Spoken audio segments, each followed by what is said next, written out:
സംസ്ഥാനം കണ്ടിട്ടുള്ളതിൽ വെച്ച് ഏറ്റവും മോശം പ്രതിപക്ഷ നേതാവാണ് വി.ഡി. സതീശൻ എന്ന് മുൻമന്ത്രിയും ഉടുമ്പൻചോല എം.എൽ.എയുമായ എം.എം. മണി. സമീപനത്തിൽ തന്നെ പാളിച്ചകളുള്ള ഒരു പ്രതിപക്ഷ നേതാവാണ് വി.ഡി. സതീശൻ. പ്രതിപക്ഷ നേതാവ് കാര്യങ്ങൾ വ്യാഖ്യാനിക്കുന്നതെല്ലാം പ്രത്യേക ശൈലിയിലും രീതിയിലും. അതിനോടൊന്നും സാമാന്യം എല്ലാ കോൺഗ്രസുകാരും യോജിക്കുമെന്ന് താൻ കരുതുന്നില്ലെന്നും എം.എം. മണി പറഞ്ഞു. വോട്ടർമാർക്കെതിരെ എം.എം. മണി നടത്തിയ പരാമർശത്തിൽ പ്രതിപക്ഷ നേതാവിന്റെ വിമർശനം ചൂണ്ടിക്കാട്ടിയപ്പോഴായിരുന്നു വി.ഡി. സതീശനെതിരെയുള്ള എം.എം. മണിയുടെ പ്രതികരണമുണ്ടായത്.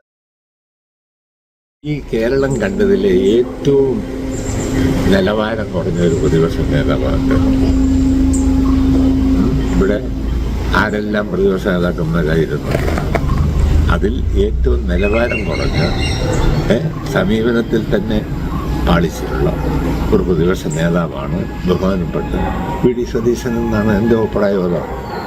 അദ്ദേഹം കാര്യങ്ങൾ വ്യാഖ്യാനിക്കുന്ന എല്ലാം പ്രത്യേകമായൊരു ശൈലി രീതിയാണ്. അതിനോടൊന്നും സാമാന്യം എല്ലാ കോൺഗ്രസ്സുകാരൊന്നും യോജിക്കുമെന്നൊക്കെ ഞാൻ കരുതുന്നു. എന്തായിരുന്നാലും ഞാൻ ഇന്നലെ നടത്തിയ പ്രതികരണം വേണ്ടിയിരുന്നില്ല. എൻ്റെ പാർട്ടി നേതൃത്വം അത് ശരിയായില്ല, പാർട്ടിയുടെ നിലപാട് അതല്ലെന്ന് അവർ പ്രതികരിച്ചിട്ടുണ്ട്. അവരുടെ അഭിപ്രായം തന്നെയേ എനിക്കും ഉള്ളത്.